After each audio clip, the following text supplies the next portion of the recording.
What's up guys, welcome back to the channel. So early this morning we cashed a very nice drop with US30 that we cashed around 2,000 pips that made me around $6,000. So I'm going to be breaking down to you guys exactly what I was looking for to enter this trade. So let's get started.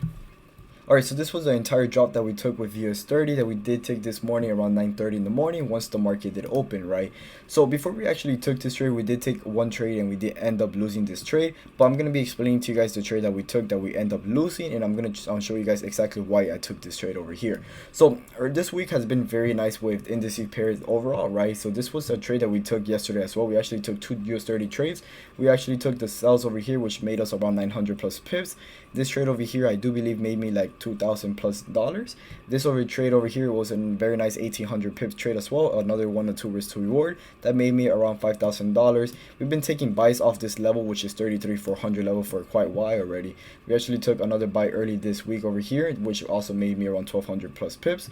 I believe this was like another $2,000. But this was the big trade of the entire week. This actually trade made me around 6,100, I believe so. I'm going to drop the profits over here so you guys can see it. But this was a very nice drop that we caught. So very simple trade, but before we get started with this trade, I'm going to show you guys the trade that we took that we end up losing, right? I'm also going to show you guys the loss over here, but this trade was very easy to take.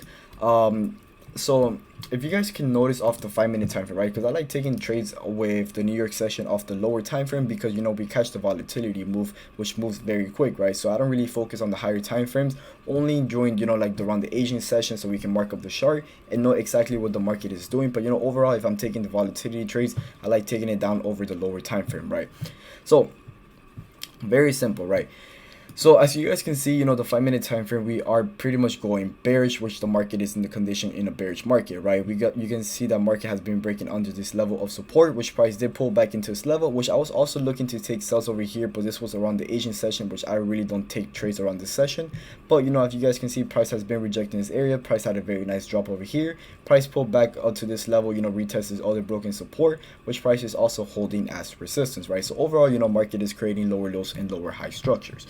So over here, you know, we can see that the market started breaking under. We stopped at this area, which before the market actually opened, right? And you guys can see that market had a quick push to the upside. So what I actually had sent out a sell stop. So let me just go through a 3-minute time frame. I don't know why my computer is very laggy right now.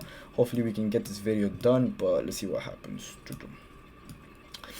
All right, so over here, right? So over here, as you guys can see, the market is obviously bearish, right? We did stop at this over here, which price did create a range for quite a little couple minutes, right, before the market opened. And I did end up taking a sell stop over here due to the fact I was looking to sell if price can break under this level, right? If price can break under this support level, which was over here, which in my price range, this price range is wrong with my broker, but with my price range, I do believe it was around 33, you know, 33,425 if I'm not wrong, or 33,450.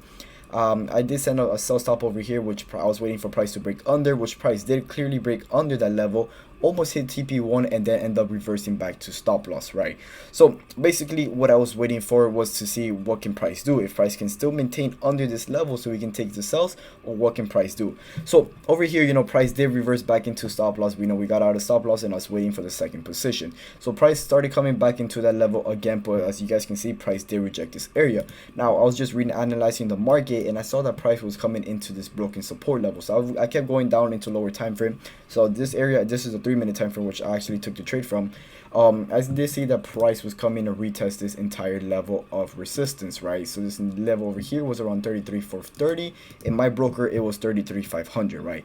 So I saw that price was coming into this support level. You guys can see, you know, support, which price pulled back into this level. As you guys can see, that price did close above. So what I was waiting for, you know, since the market has now broken above that level, obviously whenever price is breaking above structures, I'm looking for buy position, right? But over here, you know, I was waiting to see if price is clearly a long position just because of this entire push to the upside, right? So what I waited for was for price to pull back into this level, which price has broken, and if it can maintain above that level, right, if we get any bullish confirmation, then I will be looking to take a buy position and target back into this other level of resistance, right? But as you guys can see, price did break under, right? So I did not take the sells over here just because, you know, the market was going down. Obviously I needed more confirmation. So the market did end up breaking under here. We did get another pullback over here, which I did take my buy sell position over here, but I saw that price started breaking again above this area, which I did not like, right? I didn't like price breaking above, and also did close as a bullish engulfing, right? So I really did not like how price was closing above. So I did end up closing out early around, I believe it was negative 300 pips. I did end up closing out, which I lost 600 bucks, but then I saw price coming back in down into the level, which is 33,500, right? So price did close above 30 points above, which is 33,530, which I didn't like because price did have a very nice bullish engulfing, meaning, you know, again, price was not rejecting this area, so price have, you know, it was like a possible way that price can continue back to the upside, right? So, you know, to stay safe, I did exit out early, right? And I was just waiting for the right opportunity to take either a sell position, or if sales wasn't really showing up, then I'll just end the day and just wait for the next setup, right?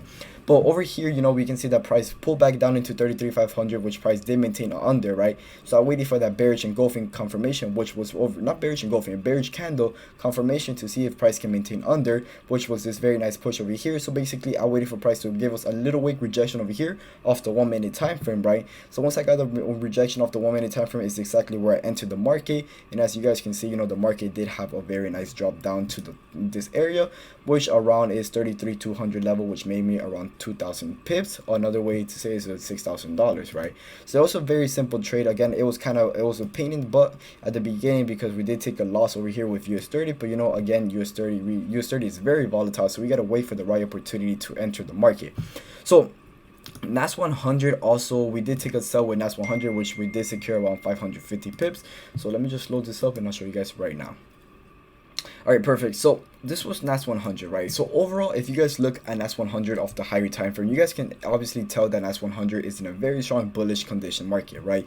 Over here, you guys can see the market has broken out of this range, where price has still been rejecting this level, which is the 10,600 area, which price keeps rejecting this area, and we haven't broken under that level. So right, so price is holding very strong off this weekly or monthly support, right? But overall, off the H4 time frame, you guys can see that how the market has been clearly bullish, right? Breaking out of this resistance, which price is holding the support. Same thing over here. Let me just copy and paste this. Same thing over here. You know, price has broken above this level of resistance, which price keeps rejecting, holding as support, right? So again, we had a very strong push to the upside. Price broke under this level of support, and then price started breaking above this other area of resistance, right? So my idea with my NAS 100 was obviously to take the buy position, right? Due to the fact that obviously we are in a very strong higher highs and higher low structures. Let me go down to the 5 minute time frame. But again, same thing with the US30, right? We had a very strong push to the downside, which again, you know, our area of interest was to be looking for sell position, right? So overall, you know, we were looking for sells, right? I was looking to see if price can maintain above this level, which is 11,650, right? Which was off the H1 time frame, which was the retest of this entire resistance level, which price did not maintain under, right? So if price did not maintain under, if price starts breaking under, then I'll be looking for the pullback to enter a sell position, right? So that's 100. I wasn't really looking at it during the New York session. Like I was looking at it, but wasn't really paying attention as much as US30, right? So I saw that price, you know, we had a very strong push to the downside, and I saw that price pull back again to this level 11,650, which price rejected again, and we could have honestly caught this entire move over here, but I did send my US30 signal over here when price was creating this rejection over here, so I wasn't really focusing on NAS 100, which sucks because we obviously could have caught this entire move over here. But again, you know, NAS 100, we did reject this area, so I was like, okay, I'm gonna wait to see if price can pull back into this level again, or if price can start breaking under this 3 minute time frame, right? So let me just go to a 3 minutes to see if it was over here. Yeah. So I was waiting to see if price can, you know, come back into this minor support over here, and if price can keep rejecting, then we can enter a sell position over here, where I honestly wanted to take the sell position over here because this actually was a very nice rejection, which I was also waiting for. But again, you know, I missed it because I was looking at US30. We could have caught around 1,000 plus pip with NAS 100, right? But either way, you know, price did reject this area, so I did enter over here. You know, price did TP1 and TP2. We did secure about 550 pip on a one-on-one risk to reward, right? Now, my buy position played out very nice, which also sucks because I was looking to enter a buy position overall, right? But now what I'm just waiting for NAS 100 is just to see if price, you know, can come back into this level, you know, make an inverted head and shoulder, and if price can maintain above this level, then we can take a buy position. Or if price can start breaking above this resistance 11,900, right? If price can start breaking above the 11,900 area, then we can definitely see NAS 100 pushing back up to this 12,000 air range, right? So that's pretty much it, guys, what I caught this morning with NAS 100 and US30. It was a great morning overall, but we did learn a lot of lessons. You know, the lesson was obviously be patient and wait for the market to give us the right opportunity to enter the market, right? So very nice trade with US30, made me $6,000. You know, I'm already up for the entire week. I actually for the entire month, which is actually very good, right? So I'm pretty much done with this video, guys. I hope you guys learned. If you guys have any questions, feel free to comment down below, and I'll see you guys in the next video. Peace out.